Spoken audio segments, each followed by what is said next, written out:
This gate is for first-class passengers only. You clearly don't belong here.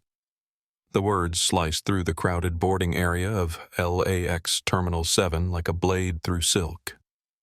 Victoria Lancaster's voice carried the kind of authority that made heads turn and conversations stop. Her perfectly manicured finger pointed directly at the young woman standing at Gate 41 holding a boarding pass and looking utterly calm despite the public humiliation unfolding around her. Before we dive into this story of power prejudice and the karma that followed, where are you watching from? Drop your city in the comments. And if you believe respect shouldn't depend on appearance, hit subscribe and share this video. Now let's go back to the moment that changed everything. It was a Monday afternoon at 2:15 p.m., and Skybridge Airlines Flight 447 to Boston was already running 30 minutes behind schedule. The gate area buzzed with the familiar tension of delayed travelers checking their phones, tapping their feet, and shooting impatient glances at the gate podium. But none of that background noise mattered now. Every eye in the vicinity was focused on the confrontation happening at the front of the line. Amara Thompson stood perfectly still. At 28, she had the kind of quiet confidence that came from years of being underestimated and proving people wrong. Her dark skin glowed under the harsh fluorescent lights, and her natural hair was pulled back in a simple ponytail. She wore faded jeans that had seen better days, an oversized Stanford University hoodie that hung loose on her slender frame, and white sneakers that had definitely walked a few thousand miles. To any casual observer, she looked like a graduate student heading home after a long semester, maybe carrying a backpack full of textbooks and dreams. What nobody knew, not even the woman currently trying to humiliate her, was that Amara Thompson was the founder and CEO of Thompson Aerospace Holdings. Just 48 hours earlier, she had closed a $2.3 billion merger deal in Dubai that made her the majority owner of Skybridge Airlines. The announcement was scheduled to go public at 6 p.m. that evening. She had chosen to fly commercial in economy class specifically to avoid drawing attention before the news broke. The irony wasn't lost on her. Victoria Lancaster was a different story entirely. At 34, she had climbed her way up to head gate supervisor through a combination of rigid rule following and an uncanny ability to make passengers feel small. She stood behind the podium like a queen surveying her domain, her platinum blonde hair swept into a perfect chignon, her navy blue Skybridge uniform tailored to accentuate every curve of her figure. Her red lipstick was applied with surgical precision, and her smile could freeze fire. She wore her authority like expensive perfume, overwhelming and impossible to ignore. Ma'am, Victoria continued, her voice dripping with fake concern. I think you might be confused about your seating assignment. Economy boarding doesn't begin for another hour. Amara held up her boarding pass calmly. The ticket was legitimate seat 2A, first class, purchased with her own black American Express card 3 hours earlier. She didn't speak immediately. Instead, she let the moment breathe, let Victoria's assumption hang in the air like smoke. I have a first-class ticket, Amara said finally. Her voice was measured professional, the kind of tone she used in boardrooms when someone was about to make a very expensive mistake. Seat 2. A. Victoria's laugh was sharp and dismissive. She didn't even glance at the boarding pass. Honey, first-class tickets cost more than most people make in a month. Are you sure you didn't accidentally book the wrong fare? The gate area had grown noticeably quieter. Other passengers were beginning to notice the exchange phones discreetly emerging from pockets and purses. This kind of drama was social media gold, and everyone knew it. Miguel Santos shifted uncomfortably behind the secondary podium. At 26, he had been working for Skybridge for 3 years, long enough to recognize when a situation was about to spiral out of control. He was Victoria's junior, a soft-spoken guy from East LA, who had worked his way through college and took this job to pay off student loans. He had brown skin, kind eyes, and the unfortunate position of being Victoria's second-in-command during what was clearly becoming a public relations nightmare. Victoria, Miguel whispered, leaning toward his supervisor. Maybe we should just scan her ticket. Victoria waved him off without looking in his direction. Her attention was completely focused on Amara, who remained standing in exactly the same spot, holding her boarding pass with the patience of someone who had dealt with this kind of ignorance before. I'll need to see some additional identification, Victoria announced loudly. And proof of purchase for that ticket. The words hung in the air like an accusation. Proof of purchase, as if Amara had stolen it.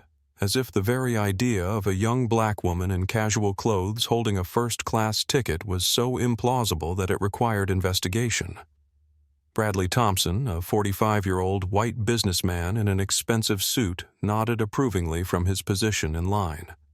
He had been flying first class for years and felt a certain ownership over the premium cabin.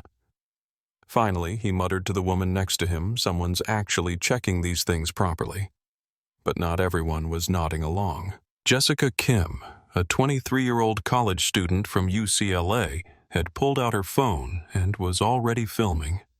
Her thumb hovered over the Instagram Live button as she watched the scene unfold with growing disgust. "This is messed up," she whispered to her friend. Then louder, "This is being recorded." Robert Hayes, a 52-year-old frequent flyer with silver hair and a golf tan, initially found himself agreeing with Victoria's caution. He had seen people try to sneak into premium cabins before, but something about the way Amara stood there, completely calm and composed, made him pause. There was something different about her demeanor. She wasn't arguing or getting defensive. She was simply waiting. Linda Rodriguez, a 38-year-old flight attendant who had been working for Skybridge for 12 years, approached the gate to check on the delay.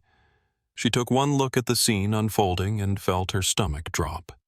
She had seen this movie before, and it never ended well. "Is everything okay here?" Linda asked, her voice careful and professional. Victoria straightened her spine, clearly relishing the audience. "Just verifying some documentation. We've had issues recently with people trying to use fraudulent tickets to access premium cabins." The accusation was now explicit. Fraudulent tickets. The implication was clear to everyone within earshot.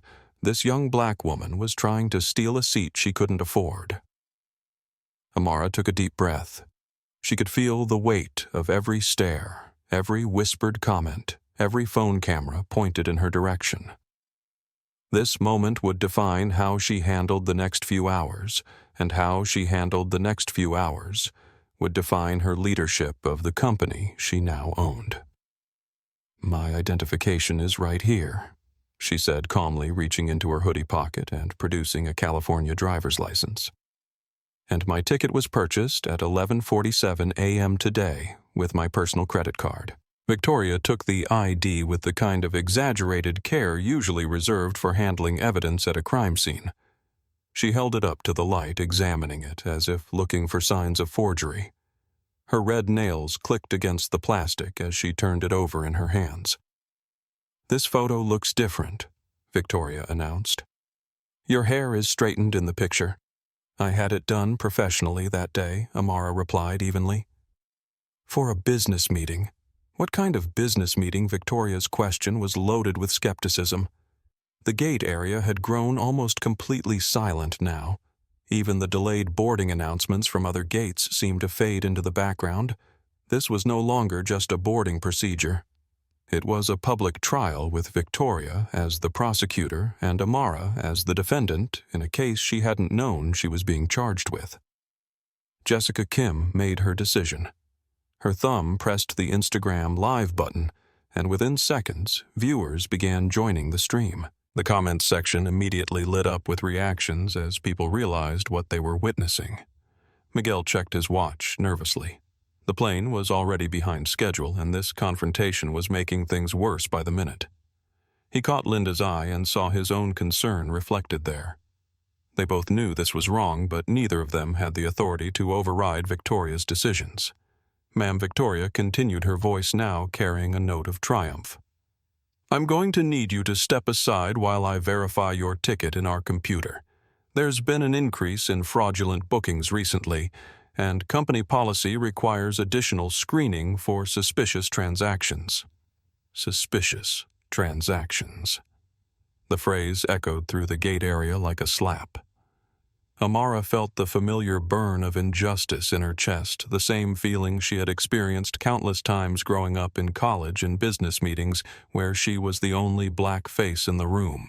But she also felt something else, the quiet power that came from knowing exactly who she was and exactly what was about to happen. She had two choices. She could reveal her identity right now, end this humiliation immediately, and watch Victoria's world crumble in real time. Or she could let this play out, document every word, every assumption, every microaggression, and use it as a teaching moment for the entire industry. Amara chose patience. She chose to let Victoria dig her own grave.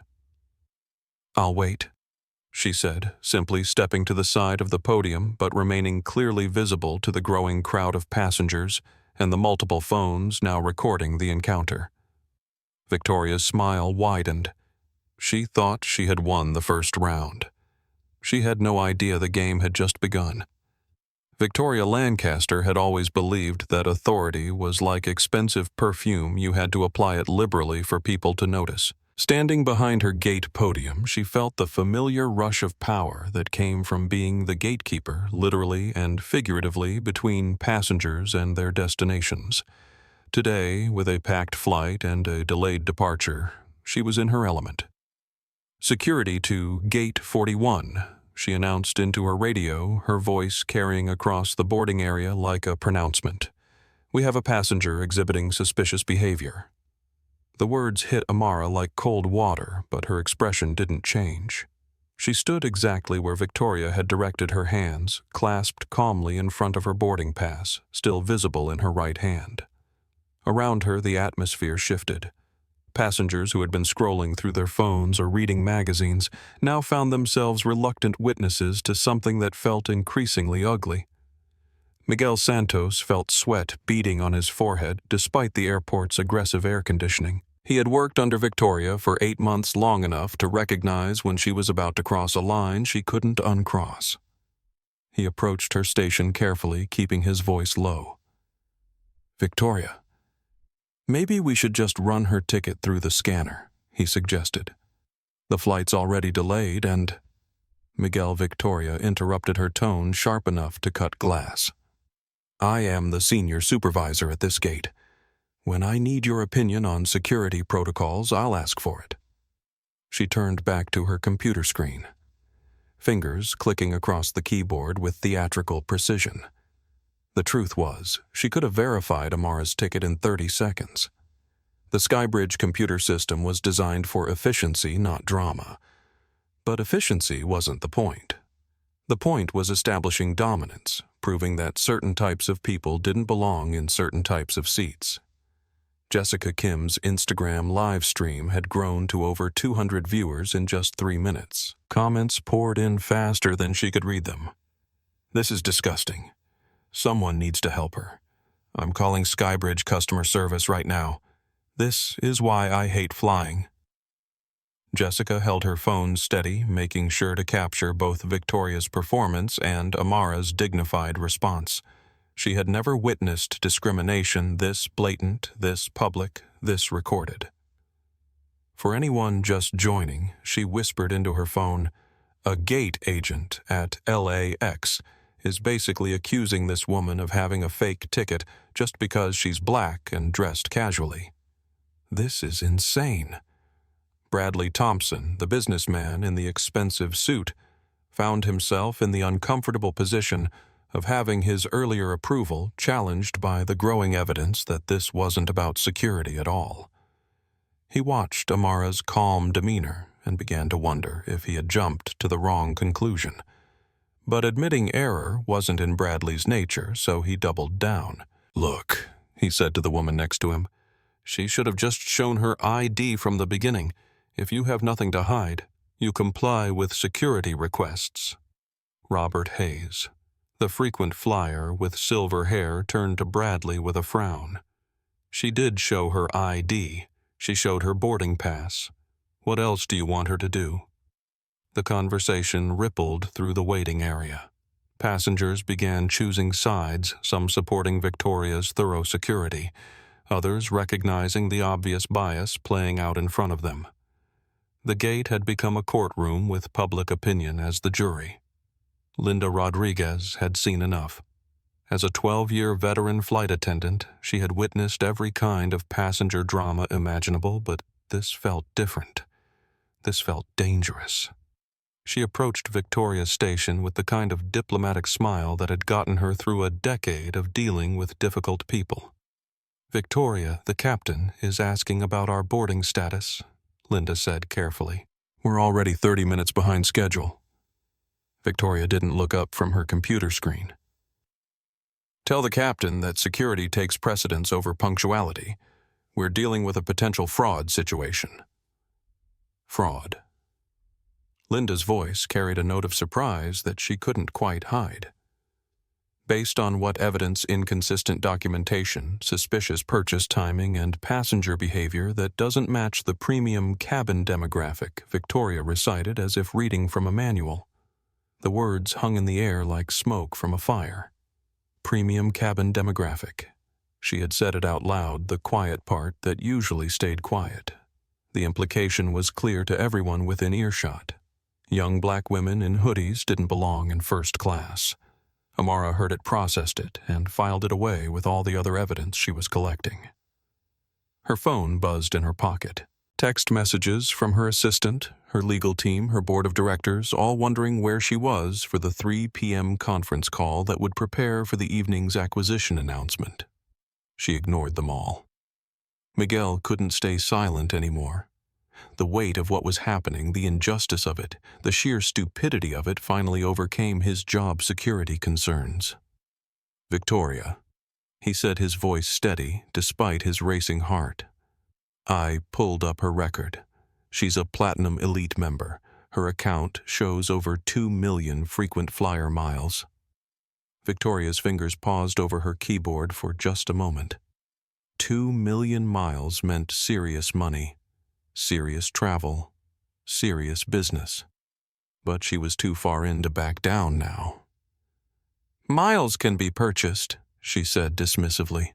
"They can be transferred. They don't prove legitimate ownership of this specific ticket." It was a weak argument, and everyone knew it. Miguel stared at his supervisor with something approaching disbelief. He had watched Victoria bend over backwards to accommodate rude white passengers, ignore obvious dress code violations from wealthy-looking travelers, and fast-track boarding for people who flashed expensive watches or designer bags. But here was a passenger with legitimate credentials being treated like a criminal because she didn't fit Victoria's narrow definition of first-class material. "This is wrong," he said quietly, just loud enough for Victoria to hear. Victoria's head snapped up, her eyes blazing with the fury of someone whose authority had been challenged in public. "Excuse me," I said. "This is wrong," Miguel repeated louder this time. "She has a valid ticket. She has ID. She's been completely cooperative. We need to let her board." The confrontation between the two gate agents created a new dynamic in the waiting area. Passengers watched with growing fascination as the Skybridge staff began to fracture along moral lines. Some whispered approvingly of Miguel's courage. Others worried about the implications for their own travel plans. Victoria stood up from her chair, her 5'9" frame made even more imposing by her heels and her righteous indignation. "Miguel Santos, you are out of line. Report to the station manager immediately for disciplinary action." "Fine," Miguel said, surprising himself with his own boldness. "But I'm not going to stand here and watch you humiliate a passenger for no reason other than your own bias." He removed his badge and radio, set them on the counter, and walked away from the gate. The symbolism wasn't lost on anyone. A Latino man with everything to lose had just sacrificed his job rather than be complicit in discrimination. The crowd's energy shifted again. Jessica's live stream now had over 800 viewers. The video had been screen recorded and was already spreading across other social media platforms. #GateGate was beginning to trend. Amara watched Miguel's moral stand with something approaching admiration. She made a mental note: Miguel Santos would be taken care of regardless of how this situation resolved. Victoria was now operating without backup. Her authority challenged, her methods questioned, and her judgment under microscopic scrutiny. But instead of recognizing the warning signs, she escalated. "Ladies and gentlemen," she announced over the gate, PA system, her voice carrying to every passenger in the boarding area, "we're experiencing a security delay due to a passenger with questionable documentation. We appreciate your patience as we resolve this matter with appropriate authorities." Questionable documentation. The phrase hit Amara like a physical blow, not because it hurt, but because it was so perfectly obviously wrong. Her Stanford MBA, her decades of business travel, her literal ownership of this airline, all reduced to questionable documentation by a gate agent drunk on petty power. Robert Hayes had heard enough. The silver-haired frequent flyer stood up from his seat and approached the gate podium with the confident stride of someone accustomed to being heard. "Excuse me," he said to Victoria, his voice carrying the authority of someone who had probably managed teams of people. "I've been flying with this airline for 15 years, and I've never seen anything like this. You're making all of us uncomfortable with this performance." Victoria's smile was razor-sharp. "Sir, I appreciate your concern, but security protocols exist for everyone's protection." "Security?" Robert's eyebrows rose. "She showed you her ID. She showed you her boarding pass. She's been standing here quietly while you've made accusation after accusation. What exactly is the security issue?" The question hung in the air unanswered because it was unanswerable. There was no security issue. There was only bias, pure and simple, dressed up in the language of policy and procedure. Linda Rodriguez made a decision. As a senior flight attendant, she had some authority in passenger disputes. She approached Amara, directly bypassing Victoria entirely. "Ma'am," she said quietly, "I sincerely apologize for this delay. Would you like me to escort you to the aircraft? We can resolve any remaining issues on board." It was a diplomatic solution, a way to end the confrontation without anyone losing face completely. But Victoria wasn't interested in diplomacy. "Flight Attendant Rodriguez." Victoria's voice cut through the air like a whip. "You do not have the authority to override gate security decisions." Linda turned to face Victoria, her 12 years of experience and her exhaustion with airline politics clear in her expression. "And you don't have the authority to harass passengers based on their appearance." The words created a moment of perfect silence.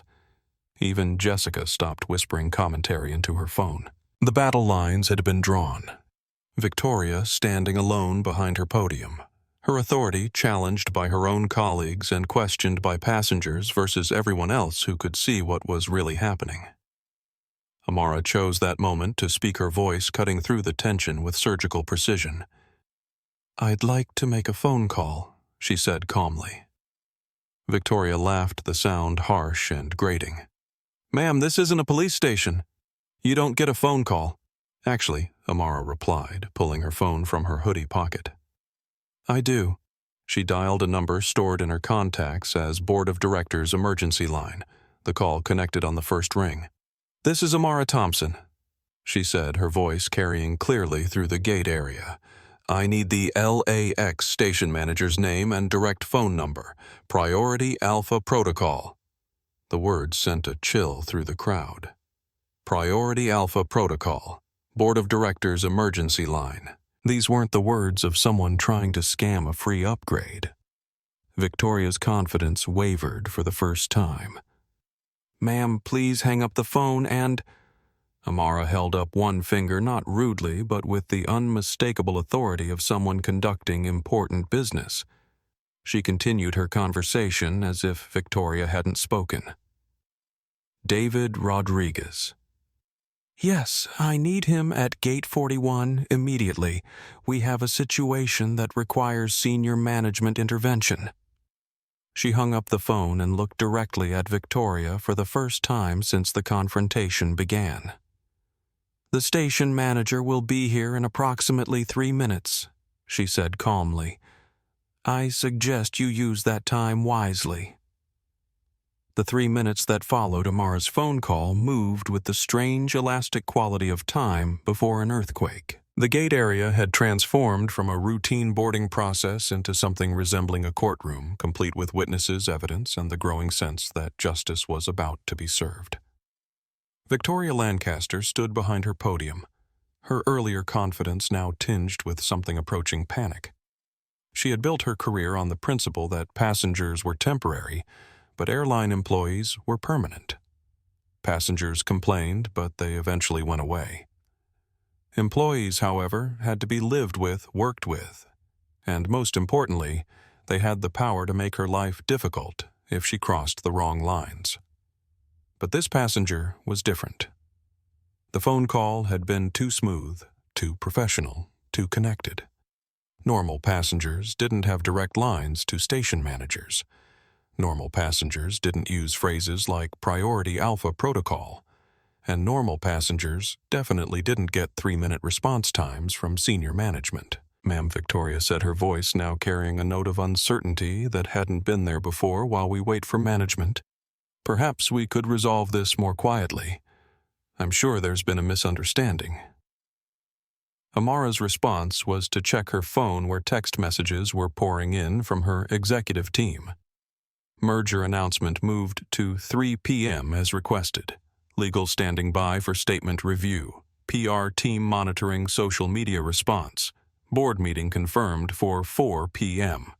The messages created a cascade of notifications, the kind of digital symphony that only accompanied very important people conducting very important business. Other passengers began to notice the constant buzzing, the steady stream of communications that suggested someone with serious responsibilities. Jessica Kim's Instagram live stream had exploded to over 2,000 viewers. The comments section moved so fast it was impossible to read, but the sentiment was clear. Anger at the discrimination support for Amara, and growing curiosity about who she really was. "Guys, I think this woman might be someone important," Jessica whispered into her phone. "Like really important. The way she handled that phone call. The way she's staying so calm. This isn't normal passenger behavior." Miguel Santos had taken a seat in the general waiting area after his confrontation with Victoria, but he couldn't stop watching the drama unfold. His career might be over, but at least his conscience was clear. He pulled out his personal phone and did what any reasonable person would do in 2024. He Googled Amara Thompson. The search results made him nearly drop his phone. Forbes. Amara Thompson, 28. Youngest black woman, CEO in aerospace industry. Wall Street Journal. Thompson Aerospace Holdings closes, record-breaking quarter. Business Insider. The quiet genius behind aviation's biggest disruption. Miguel's hands shook as he clicked through article after article, each one featuring photos of the same woman who is currently being accused of ticket fraud at Gate 41. His supervisor wasn't just harassing a passenger, she was harassing a billionaire CEO. She was harassing the kind of person who could buy and sell airlines like other people bought coffee. But the information Miguel found went deeper than just wealth and success. The articles painted a picture of a woman who had built her empire on the principles of fairness, innovation, and social responsibility. Thompson Aerospace Holdings was known industry-wide for its progressive employment practices, its commitment to diversity, and its zero-tolerance policy for discrimination. Miguel looked up from his phone to see David Rodriguez, the station manager, walking briskly through the terminal toward Gate 41. David was a good man, a Latino who had worked his way up through the airline industry over 20 years. But Miguel knew that even David's experience might not prepare him for what was about to happen. Linda Rodriguez, no relation to David despite the shared surname, had positioned herself strategically near Amara, ready to provide whatever support she could. As a senior flight attendant, she had seen powerful people before, had served celebrities and politicians and tech titans. But there was something different about Amara's energy, something that suggested power held so quietly, so completely, that it didn't need to announce itself. "The station manager is a good person," Linda said quietly to Amara. "Whatever's happened here, he'll make it right." Amara nodded, appreciating the solidarity. "I'm sure he will." Robert Hayes, the silver-haired frequent flyer, had spent the last few minutes making his own phone calls. As a retired executive himself, he recognized certain patterns of behavior, certain ways of carrying authority that couldn't be faked. He called his son, who worked in private equity, and asked him to run a quick search on Amara Thompson Aerospace. The call back came within 2 minutes. "Dad." His son's voice was urgent. "Where are you? You need to be recording this. That woman is about to become one of the most powerful people in commercial aviation. Her company just bought a controlling stake in..." "Wait, which airline are you flying?" "Skybridge," Robert replied. "Oh my God. Dad, she owns Skybridge now. The announcement isn't public yet, but the deal closed this morning. You're watching a billionaire CEO get discriminated against by her own employees." Robert hung up the phone and looked at Amara with new eyes. He approached her carefully, respectfully. "Ma'am," he said quietly, "I owe you an apology. I initially thought, well, I was wrong, very wrong." Amara smiled for the first time since the confrontation began. "Thank you. That means more than you know." Bradley Thompson, meanwhile, was having his own moment of recognition. As someone who prided himself on recognizing success and power, his failure to identify Amara's true status was eating at him. He pulled out his phone and began scrolling through business news, searching for any mention of major airline deals. The Reuters alert that popped up made his stomach drop. Breaking Thompson. Aerospace Holdings completes $2.3 billion acquisition of Skybridge Airlines. CEO Amara Thompson to assume control. Immediately. The timestamp showed the article had been published just 2 minutes ago. The news was breaking in real time while the new owner of Skybridge Airlines stood accused of ticket fraud at her own company's gate. Victoria Lancaster remained blissfully unaware of the digital revelation happening around her. She was focused entirely on maintaining her authority, on proving that her initial instincts had been correct. When she saw David Rodriguez approaching through the terminal, she straightened her uniform and prepared to present her case to management. "David," she called out as the station manager arrived at the gate. "Thank you for coming. We have a passenger here with suspicious documentation who's been disruptive and uncooperative." David Rodriguez stopped walking. He was a man in his mid-50s with kind eyes and the patient demeanor of someone who had spent 2 decades dealing with airport crises. But as his gaze shifted from Victoria to Amara, something changed in his expression. Recognition dawned slowly like sunrise breaking over mountains. David had been in the airline industry long enough to attend conferences, to sit through presentations, to see faces in business magazines. And he was looking at one of those faces right now. "Miss Thompson," he said, his voice carefully controlled. "I'm David Rodriguez, the station manager. I sincerely apologize for any inconvenience you've experienced." The words hit the gate area like a bomb. "Miss Thompson. Not ma'am. Not passenger. Not miss." Miss Thompson spoken with the kind of respect reserved for very important people. Victoria's confident smile flickered. "David, I think there might be some confusion. This passenger has been..." "Victoria." David's voice cut through her explanation like a knife. "Please, step away from the podium immediately." The command was delivered with absolute authority. David Rodriguez had been station manager for 8 years, and in all that time he had never ordered a senior gate agent to step away from their post during an active boarding process. The unprecedented nature of the command sent ripples of shock through the crowd of passengers. Victoria's face went pale beneath her carefully applied makeup. "I don't understand. I was following protocol for suspicious..." "Ms. Thompson," David said, turning his back on Victoria to address Amara directly, Could I speak with you privately for a moment? But Amara shook her head. Whatever you have to say, you can say in front of everyone here. They've all been part of this experience. David nodded slowly. He understood. This wasn't just about resolving a customer service issue. This was about accountability, about transparency, about making sure that what had happened here was witnessed and remembered. He pulled out his phone and made a quick call. This is David Rodriguez at Gate 41. I need Security Supervisor Martinez here immediately, and I need the regional director on the line in 5 minutes. As he hung up, Jessica's live stream viewer count hit 5,000. The comments section had become a river of reactions. Plot twist. I told you she was somebody important. That gate agent is so fired, this is better than Netflix. Miguel Santos still sitting in the waiting area with his phone full of search results. About Amara Thompson felt a mixture of vindication and terror.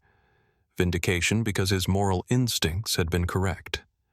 Terror because he was witnessing the kind of corporate earthquake that would be studied in business schools for decades.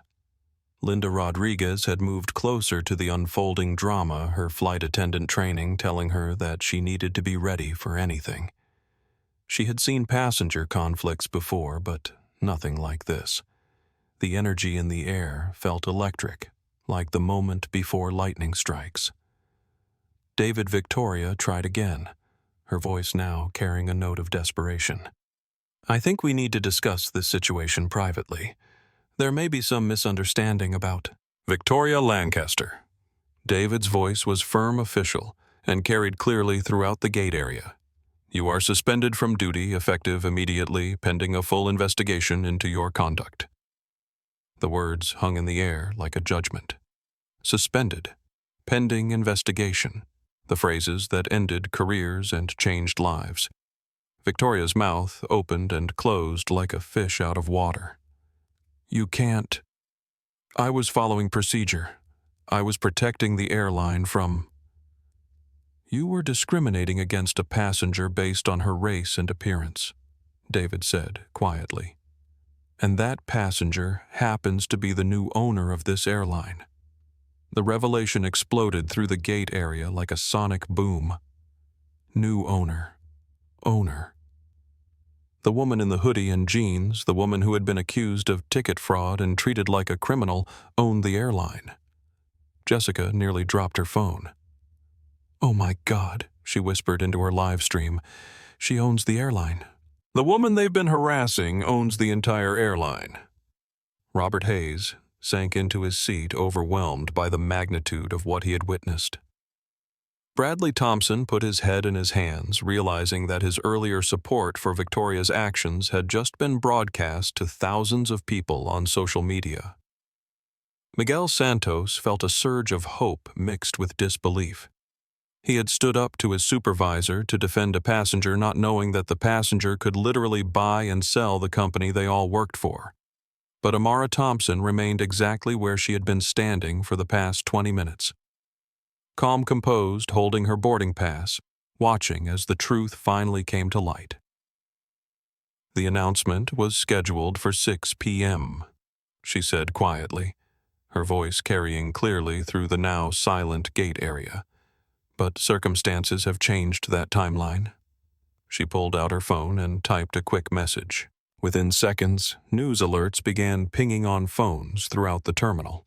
The official announcement was going live, 6 hours ahead of schedule. Thompson Aerospace Holdings acquires majority stake in Skybridge Airlines. CEO Amara Thompson assumes immediate control. The story was breaking on CNN, Bloomberg, Reuters, and every major business news platform. Social media exploded with combinations of the news announcement and Jessica's viral video of the gate confrontation. #GateGate was trending nationally. Victoria Lancaster stood frozen behind her abandoned podium, her world crumbling in real time. She had spent 20 minutes systematically harassing and humiliating her new boss, accusing her of fraud, questioning her documentation, and treating her like a criminal, and it had all been recorded. Security to Gate 41. David spoke into his radio.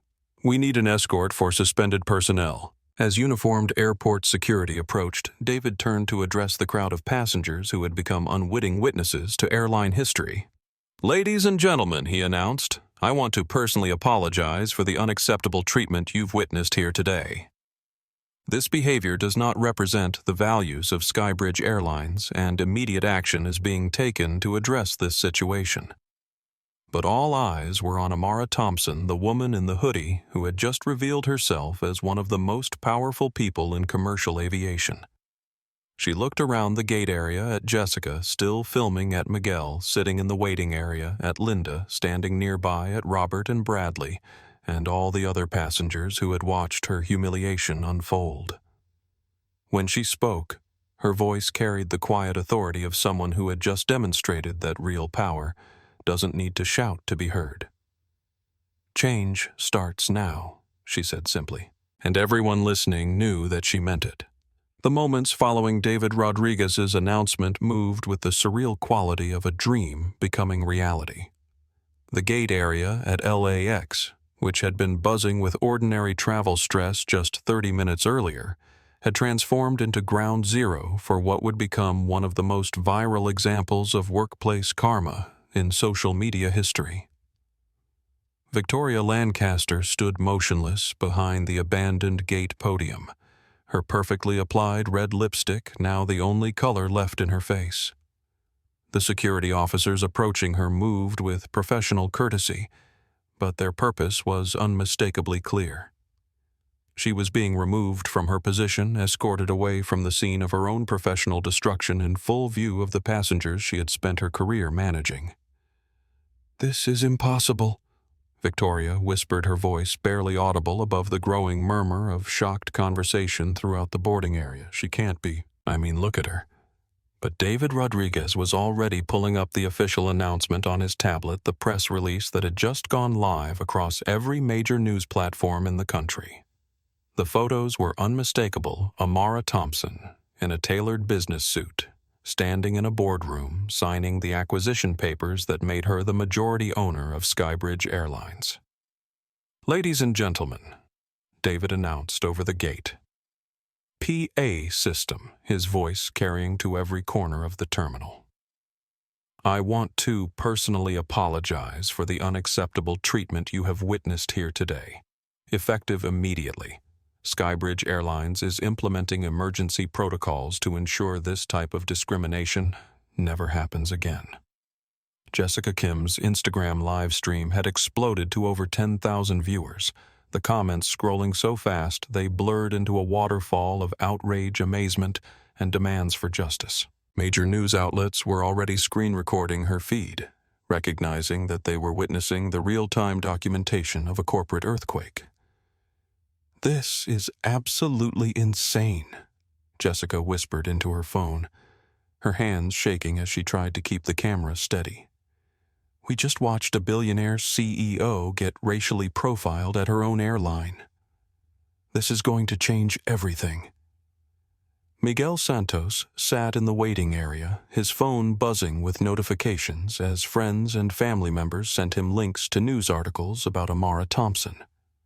The woman he had defended, the woman he had risked his job to protect, was featured on the cover of Forbes magazine as one of the most innovative leaders in American business. His phone rang. The caller ID showed his supervisor's supervisor, the regional manager who had the power to override Victoria's disciplinary actions.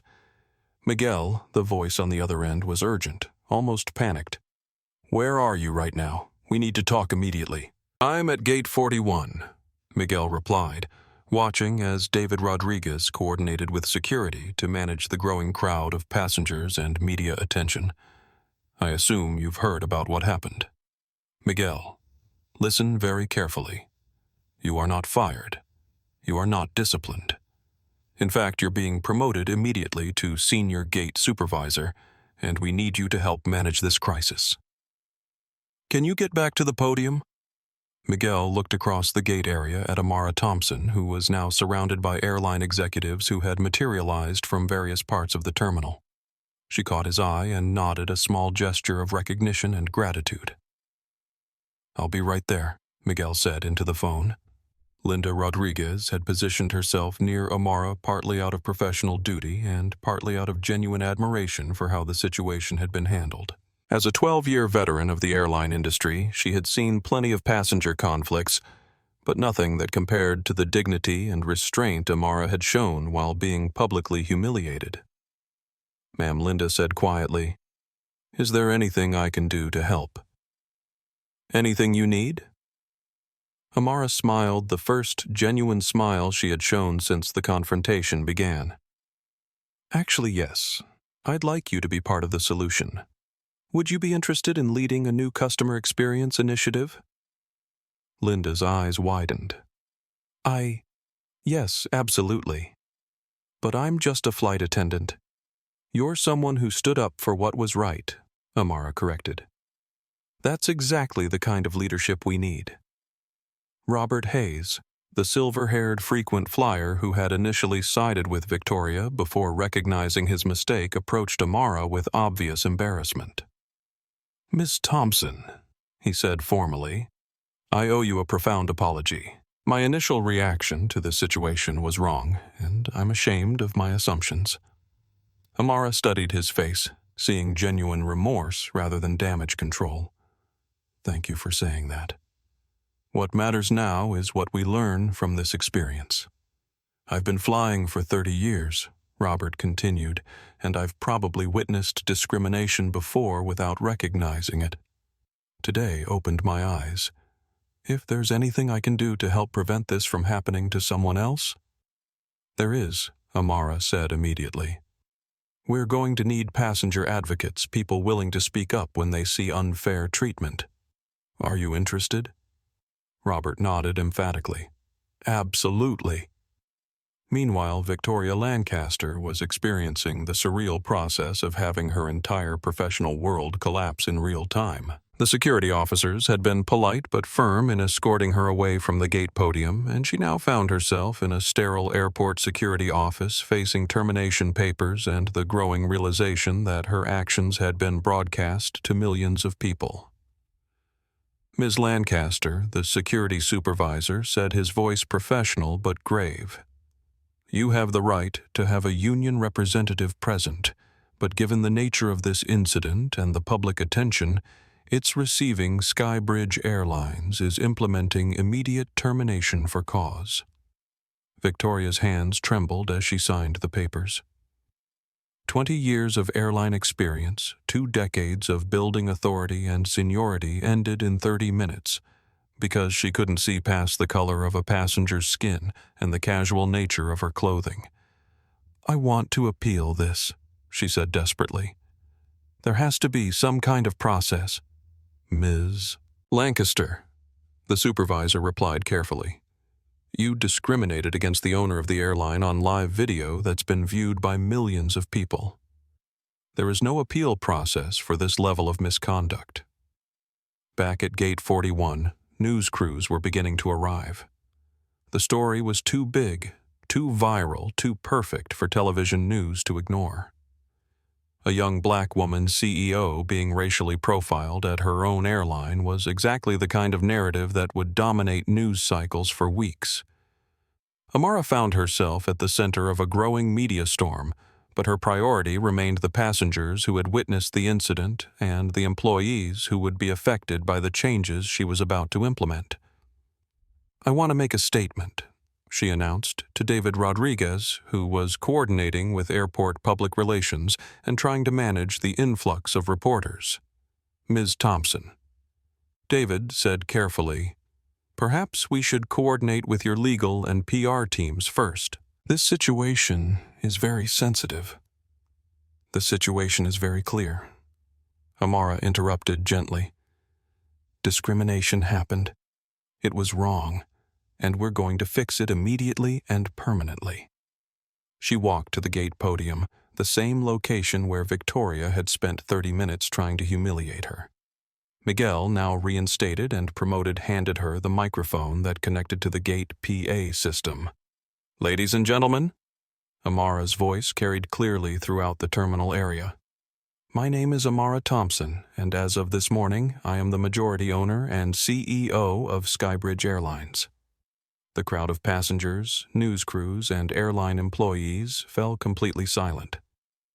"What you witnessed here today was unacceptable," she continued, her voice steady and clear.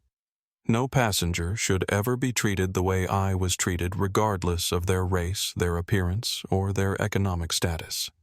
Dignity and respect are not privileges to be earned. They are basic human rights." Jessica held her phone higher, making sure to capture every word of what was clearly becoming a historic moment. Effective immediately, Amara continued. Skybridge Airlines is implementing the following changes. First, all customer-facing employees will undergo comprehensive bias training within the next 30 days.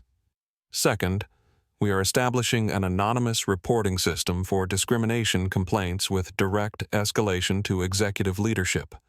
Third, any employee found guilty of discriminatory behavior will face immediate termination with no exceptions. The crowd erupted in spontaneous applause. Passengers who had been delayed by the incident found themselves witnesses to corporate accountability in real time. But most importantly, Amara said, waiting for the applause to die down, "We are going to ensure that every person who works for this airline understands that our job is to serve all passengers with equal dignity and respect. That starts today with every interaction, every boarding process, every customer service moment." She paused, looking directly at the news cameras that were now broadcasting her words live across the country. "What happened to me today happens to people every day," she said simply. "The only difference is that I had the power to do something about it immediately. But every person deserves that same protection, that same respect, that same dignity. And as long as I own this airline, they will have it." The applause this time was thunderous, echoing through the terminal and beyond as the video spread across social media platforms. #Dignity in Travel began trending alongside #GateGate as millions of people shared their own stories of travel discrimination and praised Amara's response. Miguel approached the podium as Amara finished her statement. "Ms. Thompson," he said quietly, "what you did today, standing up for what was right, even when it cost you your job, that's exactly the kind of leadership we need in this company." Miguel felt tears forming in his eyes. "I just did what anyone should do." "No," Amara replied firmly. "You did what few people have the courage to do. You chose integrity over security, justice over comfort. That's exactly why you're going to be leading our new employee advocacy program." Linda Rodriguez was next, her 12 years of experience suddenly transformed into an opportunity for industry leadership. Ms. Rodriguez Amara said, "You showed professionalism and compassion throughout this entire situation. I meant what I said about the Customer Experience Initiative. Are you ready to help us change how airlines treat passengers?" Linda nodded, overwhelmed by the sudden transformation of her career trajectory. "Yes, ma'am. Absolutely." As the immediate crisis management continued around her, Amara took a moment to check her phone. The text messages were pouring in from business leaders, civil rights organizations, and airline industry executives. The story had gone beyond viral. It had become a cultural moment. But the most meaningful message came from a number she didn't recognize. "Ms. Thompson, I'm a young black woman who flies frequently for business. What I saw today gives me hope that I won't have to experience what you experienced. Thank you for turning your humiliation into change for all of us." Amara smiled and typed back, "That's exactly why we're doing this. Change starts now." She looked around the gate area, at Miguel coordinating with passengers, at Linda assisting with rebooking for the delayed flight, at Jessica, still live-streaming the aftermath of the confrontation, at Robert Hayes, calling friends to tell them about what he had witnessed. Victoria Lancaster was gone, escorted away to face the consequences of her choices. But the real victory wasn't in her termination. The real victory was in the immediate concrete changes that were already being implemented to ensure that discrimination would not be tolerated, overlooked, or explained away. David She called to the station manager. "Let's get these passengers boarded. We have an airline to run and we're going to run it right." As the boarding process finally resumed now under Miguel's supervision and with Linda's assistance, Amara took her seat in 2A, the same seat that had started this entire confrontation. But she wasn't just a passenger anymore. She was an owner who had demonstrated that accountability wasn't just a corporate buzzword. It was a promise that would be kept one interaction at a time. The plane began to taxi away from the gate 45 minutes behind schedule, but carrying something more valuable than on-time performance proof that change was possible, that dignity could be defended, and that justice could be served even at 35,000 feet. The corporate conference room on the 40th floor of Skybridge Airlines headquarters had never hosted a meeting quite like this one. Normally, these emergency board sessions dealt with weather-related delays, labor disputes, or safety protocols. But at 4:47 p.m. on a Monday, that would be remembered throughout the industry. 12 executives found themselves gathered around a mahogany table to address a crisis that had unfolded not in the sky, but at ground level in full view of the traveling public. Amara Thompson sat at the head of the table, still wearing her Stanford hoodie and jeans, still carrying the quiet authority that had allowed her to transform public humiliation into corporate accountability. Her laptop was open, displaying real-time social media metrics that painted a picture of unprecedented public attention. #GateGate had been viewed over 50 million times across all platforms. #Dignity. In travel was trending in 12 countries.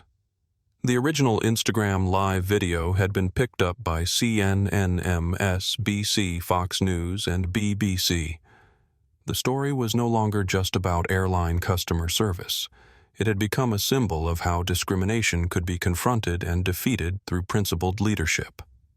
"Ladies and gentlemen," Amara began, her voice carrying the same measured tone she had used at Gate 41. "We are not here to discuss damage control. We are here to discuss fundamental change." Charles Mitchell, the former interim CEO, who had expected to maintain his position until the ownership transition was completed, shifted uncomfortably in his seat. "Ms. Thompson, with respect, perhaps we should focus on managing the media narrative before we implement any dramatic policy changes." Amara's smile was polite but firm. "Mr. Mitchell, the media narrative is being written right now by millions of people who watched discrimination happen in real time. The only narrative that matters is whether we respond with meaningful action or corporate empty promises." She clicked to the next slide on her presentation, displaying a comprehensive analysis of discrimination complaints filed against Skybridge over the previous 5 years.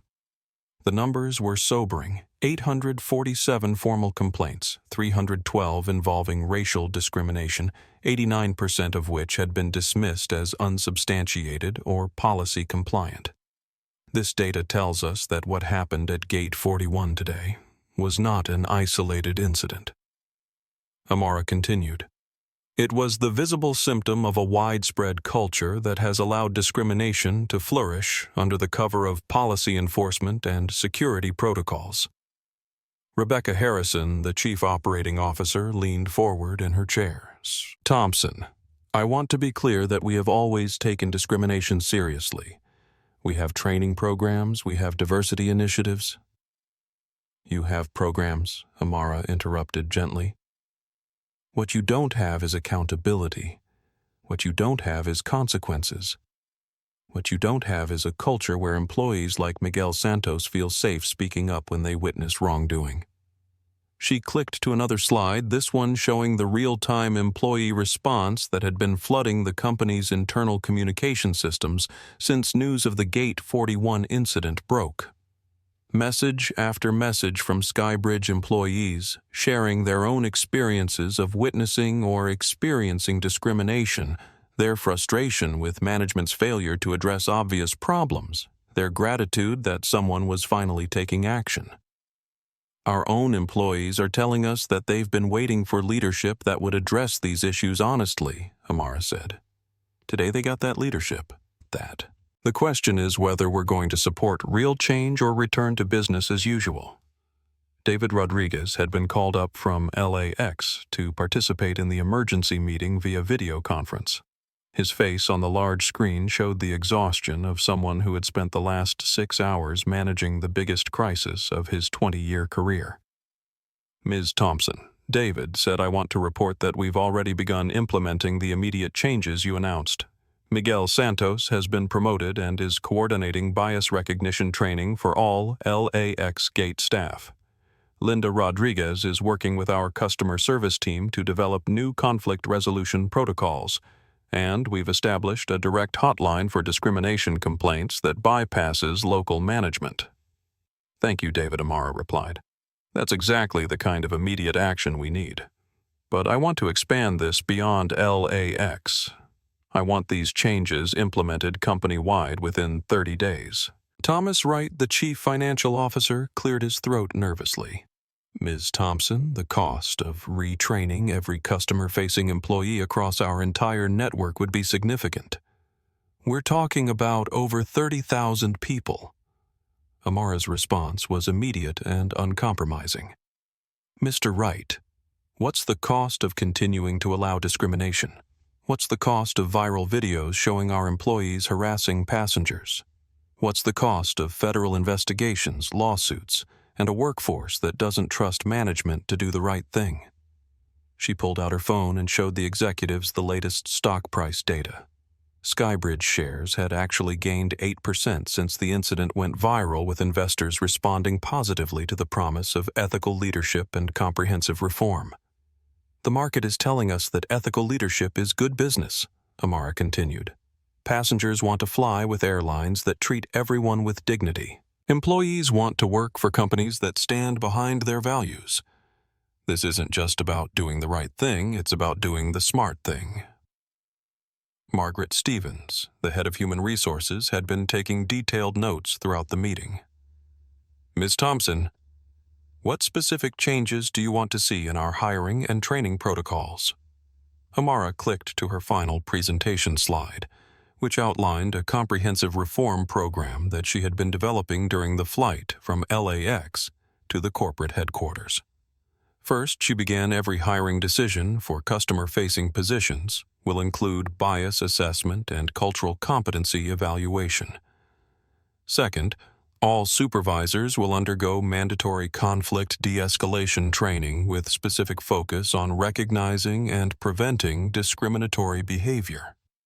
Third, we're establishing employee resource groups with direct access to executive leadership to report cultural issues before they become public relations disasters. She paused, looking around the room at executives who were clearly struggling to process the scope of the changes being proposed.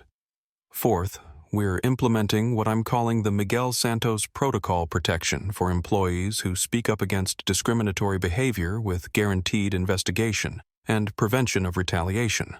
Fifth, we're creating customer advocate positions at every major airport staffed by people specifically trained to assist passengers who feel they've been treated unfairly. Charles Mitchell tried one more time to slow the pace of change.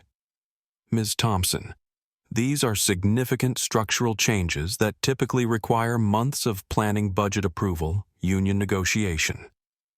"Mr. Mitchell," Amara's voice carried a note of finality, "I appreciate your concern for process. But Victoria Lancaster spent 30 minutes systematically humiliating a passenger based on racial bias, and she felt completely confident that the company would support her actions.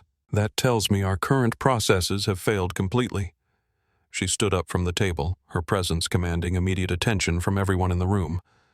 "I'm not asking for your approval of these changes," she said clearly. "I'm informing you that these changes will be implemented. The question for each of you is whether you want to be part of the solution or whether you need to find opportunities elsewhere." The room fell silent. Corporate executives were accustomed to negotiation, to compromise, to gradual implementation of policy changes. But they were facing a leader who had just demonstrated that she was willing to transform public humiliation into immediate comprehensive action. Rebecca Harrison was the first to speak. "Ms. Thompson, I want to be part of the solution. What do you need from operations to make this happen? I need you to identify every supervisor who has dismissed discrimination complaints over the past 2 years. Amara replied immediately. I need you to review every policy that could be interpreted as supporting biased treatment of passengers, and I need you to personally visit our top 10 airports to implement the new protocols. She turned to Thomas Wright. I need budget allocation for emergency training programs, compensation for wrongfully terminated employees, and legal settlement funds for passengers who were discriminated against during Victoria Lancaster's tenure.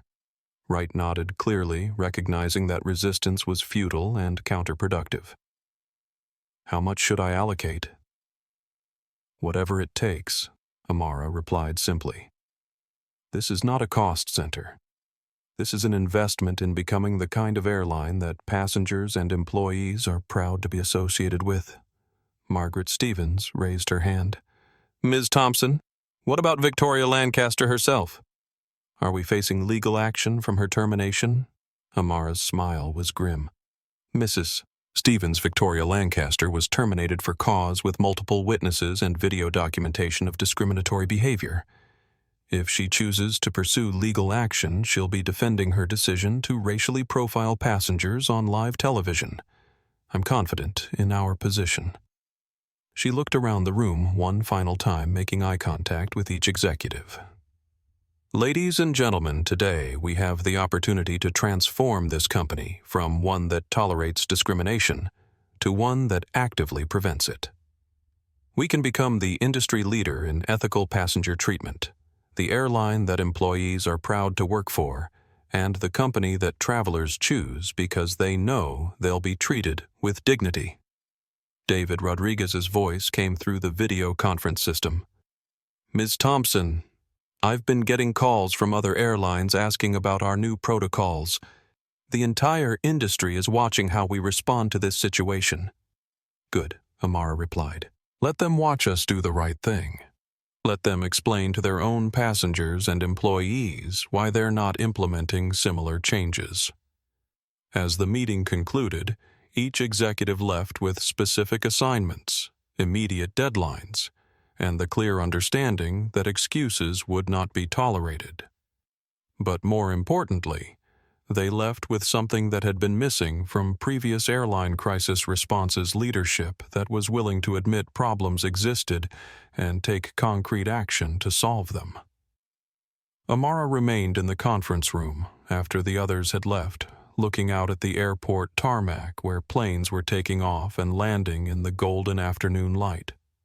Her phone buzzed with a text message from Miguel Santos. Ms. Thompson, the 6 p.m. flight to Denver just boarded without a single incident. Everyone treated with respect and dignity. Change is already happening. She smiled and typed back, That's how it's supposed to work. Every flight, every passenger, every time. The transformation had begun not with policy manuals or training videos, but with the simple recognition that every passenger deserved to be treated like a human being worthy of respect. And as the sun set over Los Angeles, Amara Thompson knew that she had turned the worst day of discrimination into the first day of a better airline industry. 3 months after the Gate 41 incident, the transformation of Skybridge Airlines had become a case study in crisis leadership taught at business schools across the country. But for Amara Thompson, the real measure of success wasn't in Harvard Business Review articles or industry awards. It was in the daily experiences of passengers and employees who no longer had to worry about discrimination disguised as policy enforcement. The executive conference room where Amara now conducted her weekly leadership meetings looked different than it had during that emergency session in October. The mahogany table remained, but the faces around it reflected the comprehensive changes that had reshaped the company's culture. Miguel Santos sat to her right, his new title of Director of Customer Experience Advocacy, reflecting his journey from gate agent to corporate leadership. Linda Rodriguez participated via video conference from Miami International Airport, where she was implementing the passenger support protocols that had become the industry standard. Let's review the numbers, Amara said, pulling up the quarterly report that would be presented to the board of directors the following week. Discrimination complaints company-wide are down 91% compared to the same period last year. Employee satisfaction surveys show a 73% increase in confidence that management will address workplace bias appropriately, and passenger loyalty scores have reached the highest levels in company history. The statistics told a story of organizational change that went far beyond public relations damage control. Every metric reflected the deep cultural shift that had begun with one woman's refusal to accept humiliation and discrimination as the cost of air travel. Rebecca Harrison, who had emerged as one of Amara's strongest allies in implementing reform, presented the operational improvements that had been achieved through the new training protocols. We've now trained 34,000 customer-facing employees in bias recognition and conflict de-escalation. More importantly, we've created a culture where employees feel empowered to prevent discrimination rather than simply responding to it after it happens. The Miguel Santos Protocol, as it had become known throughout the airline industry, had been adopted by 6 other major carriers after Skybridge's success in reducing both discrimination incidents and employee turnover. The principle was simple. Employees who witnessed or reported discriminatory behavior would be protected from retaliation and recognized for their courage in speaking up. We've had 47 instances where employees intervened to prevent potential discrimination, Miguel reported. In every case, the situation was resolved with dignity for all parties, and the employees who spoke up received formal recognition and career development opportunities. Thomas Wright, the CFO, who had initially worried about the costs of comprehensive reform, now presented financial data that vindicated Amara's investment in ethical leadership. The total cost of implementing these changes was $18 million over 3 months. But we've seen a 42% increase in customer retention, a 38% reduction in legal settlements, and a significant improvement in our insurance rates due to decreased liability exposure. He clicked to the next slide showing competitive analysis data that demonstrated Skybridge's market position. We're now the preferred airline for business travelers who prioritize companies with strong ethical standards. Corporate accounts that specifically cite our discrimination prevention policies as factors in their vendor selection have increased by 200%. Amara nodded approvingly, but her focus remained on the human impact rather than just financial metrics. What matters most is that we've created an environment where every passenger can travel with dignity and every employee can work with pride. The financial benefits are important, but they're secondary to our core mission. David Rodriguez, who had been promoted to Regional Operations Director after his exemplary handling of the Gate 41 crisis, joined the meeting from the newly established Skybridge Leadership Development Center at LAX. Mrs. Thompson, I wanted to update you on the Passenger Advocate Program. We now have dedicated advocates at 43 airports, and they've successfully resolved over 300 potential conflicts before they escalated to discrimination complaints. The Passenger Advocate Program had become one of the most visible symbols of Skybridge's transformation. Uniformed employees with special training in cultural competency and conflict resolution were stationed at major airports with the specific mission of ensuring fair treatment for all travelers. Their authority to override gate agents and provide immediate resolution to passenger concerns had become a powerful deterrent to discriminatory behavior. More importantly, David continued, we're seeing other airlines implementing similar programs. The Skybridge standard is becoming the industry expectation for passenger rights protection. Amara smiled at the term that had emerged organically in industry publications and passenger forums. The Skybridge standard referred to the comprehensive approach to preventing discrimination that other airlines were now trying to replicate, not just because it was ethically correct, but because it had proven to be highly profitable. Margaret Stevens, who had led the human resources transformation, presented data on the company's evolving workforce demographics and culture. We've increased diversity in supervisory positions by 46% through targeted recruitment and promotion programs. But more significantly, our employee engagement scores show that people feel genuinely proud to work for Skybridge again. She pulled up anonymous employee feedback that illustrated the cultural change more powerfully than any statistic. For the first time in my career, I feel confident that doing the right thing will be supported by management. I used to dread coming to work because I knew I'd witness unfair treatment and feel powerless to stop it. Now I feel like I'm part of the solution. My daughter saw the news coverage of the changes at Skybridge and told me she was proud that I work for a company that stands up for people. But perhaps the most meaningful data came from tracking the long-term outcomes for the individuals who had been directly involved in the Gate 41 incident. Miguel Santos had not only been promoted, but had become a national speaker on workplace ethics and employee advocacy. His presentations at industry conferences consistently drew standing ovations and had influenced policy changes at dozens of companies beyond the airline sector. Linda Rodriguez had revolutionized customer service training across the industry through her development of empathy-based conflict resolution protocols. Her techniques were now being taught at hospitality management programs in major universities, and she had received recognition from the National Association of Customer Service Professionals. "What about Victoria Lancaster?" Rebecca Harrison asked carefully. "Have there been any legal developments?" Amara's expression remained professional but firm. Ms. Lancaster chose not to pursue legal action after her termination. However, we did discover that she had been involved in similar incidents throughout her career that had been covered up or minimized by previous management.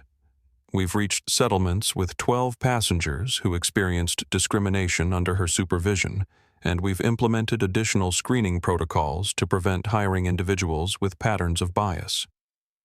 The room fell quiet as everyone processed the implications. Victoria's behavior hadn't been an isolated incident or a momentary lapse in judgment. It had been part of a career-long pattern of discrimination that had been enabled by a culture of willful blindness. This reinforces why our approach had to be comprehensive rather than just addressing individual bad actors, Amara continued. "Mara, we needed to change the entire environment that allowed discrimination to flourish." Charles Mitchell, the former interim CEO, who had initially resisted the pace of change, had ultimately resigned to pursue other opportunities. His replacement, Jennifer Park, a former civil rights attorney with extensive experience in organizational transformation, brought a perspective that aligned with Amara's vision of ethical leadership. "The legal landscape has shifted significantly since our reforms," Jennifer reported. "Other companies are now implementing similar policies not just because it's the right thing to do, but because they've seen the legal and financial risks of maintaining discriminatory cultures. We've essentially changed the industry standard for what constitutes adequate discrimination prevention."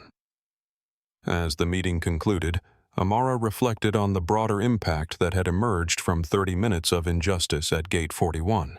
The incident had catalyzed changes that extended far beyond Skybridge Airlines, influencing federal transportation policy, inspiring similar reforms in other service industries, and demonstrating that principled leadership could transform crisis into opportunity.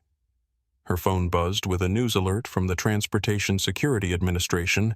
TSA announces new guidelines for airport personnel, based on Skybridge Airlines discrimination prevention protocols.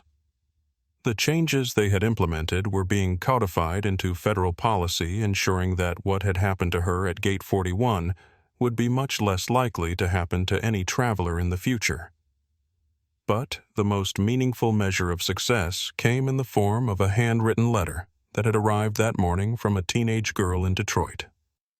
"Ms. Thompson, I'm 16 years old, and I'm black. Last week I flew on Skybridge with my youth group to a conference, and I was so nervous because my older sister told me stories about how she had been treated badly at airports. But everyone was so nice to us, so respectful, and they even had a special person who helped us when we got confused about where to go. I want you to know that because of what you did, kids like me don't have to be afraid of traveling anymore. Thank you for making airlines safe for everyone." Amara folded the letter carefully and placed it in her desk drawer next to dozens of similar messages from passengers whose travel experiences had been fundamentally changed by the reforms that began with her refusal to accept discrimination as normal. The transformation was no longer just about Skybridge Airlines. It had become a model for how organizations could confront bias, honestly implement meaningful change quickly, and demonstrate that ethical leadership was not just morally necessary, it was strategically smart. As Amara prepared for her next meeting, she looked out at the airport tarmac where planes were departing for destinations around the world, carrying passengers who could now travel with confidence that their dignity would be respected regardless of their race, their appearance, or their economic status. Change had become the new normal, and normal was finally good enough for everyone. 6 months after the Gate 41 incident, Amara Thompson found herself in an unexpectedly familiar position, standing in line at LAX Terminal 7, holding a boarding pass for Skybridge Airlines Flight 447 to Boston.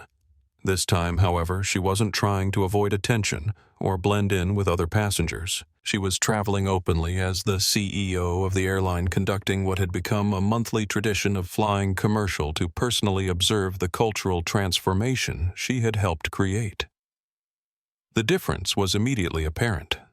Gate 41 now featured a prominent display announcing Skybridge's Dignity in Travel initiative, complete with information about passenger rights and the contact information for customer advocates.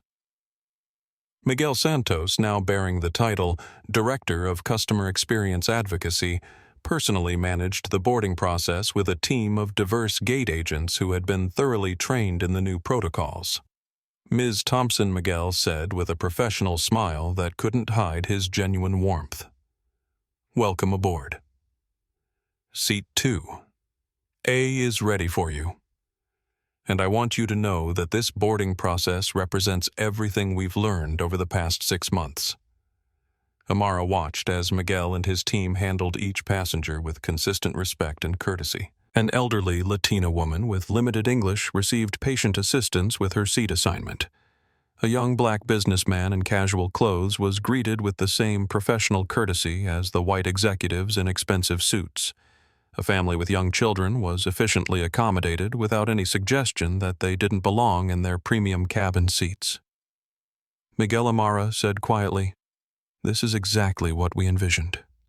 Every passenger treated with dignity, every interaction based on respect rather than assumptions."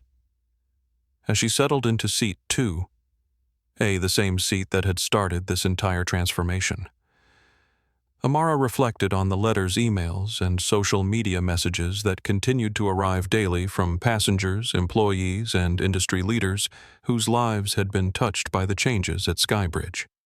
Linda Rodriguez, now serving as Director of Passenger Relations, stopped by during the pre-flight service. "Ms. Thompson, I wanted to share some news from our Miami hub. We just completed training for our 300th customer advocate, and passenger satisfaction scores for fair treatment are now the highest in the industry. But the most meaningful transformation wasn't captured in customer satisfaction surveys or discrimination complaint statistics. It was evident in the confidence of employees who no longer had to choose between job security and moral courage, in the comfort of passengers who could travel without fear of humiliation, and in the pride of an organization that had chosen accountability over excuse-making. The flight attendant serving the first-class cabin was Jessica Park, a young Korean-American woman who had been hired as part of Skybridge's enhanced diversity recruitment program. "Ms. Thompson," she said while serving pre-flight beverages, "I just wanted to tell you that my little sister saw the news coverage of your story. She told me it inspired her to apply for her pilot's license because she realized that aviation could be a place where people like us belong." As the aircraft pushed back from the gate, Amara's phone buzzed with a text message from David Rodriguez, now Regional Operations Director, Flight 447. "Departing on time with full passenger load and zero discrimination incidents. This is becoming our normal, and I couldn't be prouder." The pilot's voice came over the intercom with the routine safety announcements, but Captain Sarah Williams added a personal note that had become standard on all Skybridge flights. Ladies and gentlemen, at Skybridge Airlines, we are committed to ensuring that every passenger experiences dignity and respect throughout their journey. If you have any concerns about your treatment during this flight, please don't hesitate to speak with any member of our crew. During the flight, Amara worked on her laptop reviewing the quarterly report that would be presented to the board of directors the following week. The numbers told a story of transformation that extended far beyond Skybridge. 12 major airlines had implemented similar anti-discrimination protocols after observing Skybridge's success. Federal legislation requiring bias training for all customer-facing transportation employees had passed both houses of Congress. The Skybridge standard had become synonymous with ethical passenger treatment across the travel industry. But most importantly, the culture of fear and silence that had allowed discrimination to flourish had been replaced by a culture of accountability and respect. A young black teenager in seat 14C approached Amara during the flight, his hands trembling slightly with nervousness. "Excuse me, Ms. Thompson. I'm Marcus Johnson, and I just wanted to thank you for what you did. I'm flying alone for the first time to visit colleges, and my mom was worried about how I'd be treated. But everyone has been so nice, so professional. You made it possible for kids like me to travel without being afraid." Amara felt tears forming in her eyes. "Marcus, you never should have had to be afraid. Every young person deserves to chase their dreams without worrying about discrimination. That's why we changed things. My mom said I should tell you that change doesn't just help the people it directly affects." Marcus continued. "It helps everyone by making society more fair. She said that's called the ripple effect. The ripple effect." As the plane began its descent into Boston, Logan Airport, Amara considered how accurately that young man's mother had described what had happened. The 30 minutes of discrimination at Gate 41 had created ripples that spread across the airline industry, influenced federal policy, and changed the daily experiences of millions of travelers. Victoria Lancaster, meanwhile, had become a cautionary tale told in customer service training programs across multiple industries. Her name was synonymous with how quickly a career could be destroyed by discriminatory behavior in the age of social media. But more importantly, her story served as a warning about the dangers of unchecked bias and the importance of creating workplace cultures that prevented discrimination rather than simply responding to it after the damage was done. As passengers began deplaning in Boston, Amara was approached by Robert Hayes, the silver-haired frequent flyer who had witnessed the original incident. He was now volunteering as a passenger advocate, using his status as a longtime customer to speak up when he observed unfair treatment. "Ms. Thompson, Robert said I've been flying this route monthly for business, and I can tell you that the culture change is real and lasting. Last month, I watched a gate agent in Chicago go out of his way to help an elderly Haitian man who was having trouble with his English. 6 months ago, that same situation might have resulted in discrimination. Now it results in genuine assistance." He paused, clearly emotional about what he was saying. "You didn't just change an airline. You changed how an entire industry thinks about serving passengers. You proved that doing the right thing isn't just morally correct, it's good business." As Amara walked through Boston Logan Airport, she noticed the subtle changes that had spread throughout the industry. Other airlines now prominently displayed their own anti-discrimination policies. Customer advocates were becoming standard at major airports.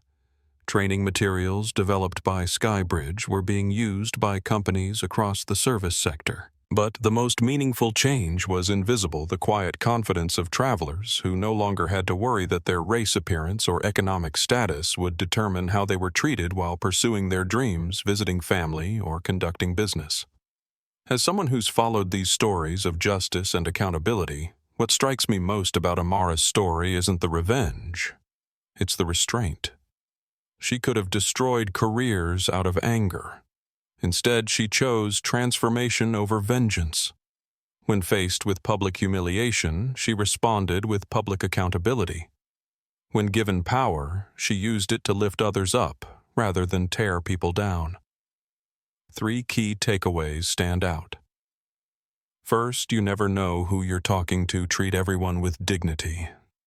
Victoria Lancaster learned this lesson too late, but it doesn't have to be too late for the rest of us. Second, real power doesn't need to shout to be heard. Amara's quiet strength accomplished more than any tantrum could have. Third, comprehensive change matters more than individual punishment. Firing Victoria was necessary, but transforming the culture was transformative. If you ever witness discrimination, speak up like Miguel did. If you experience it, document everything like Jessica did. And if you're in a position of power, use it to create lasting change like Amara did. Sometimes the quietest person in the room holds the loudest power. Sometimes the most casually dressed passenger owns the entire airline. Sometimes justice doesn't come with sirens and handcuffs. Sometimes it comes with a boarding pass and the courage to change everything. What would you have done in Amara's position? Would you have revealed your identity immediately, or would you have let the situation play out to document the discrimination? Let me know in the comments below. If this story of dignity, courage, and transformation moved you, please share it. Subscribe for more stories of justice and accountability. And remember, respect costs nothing, but discrimination costs everything.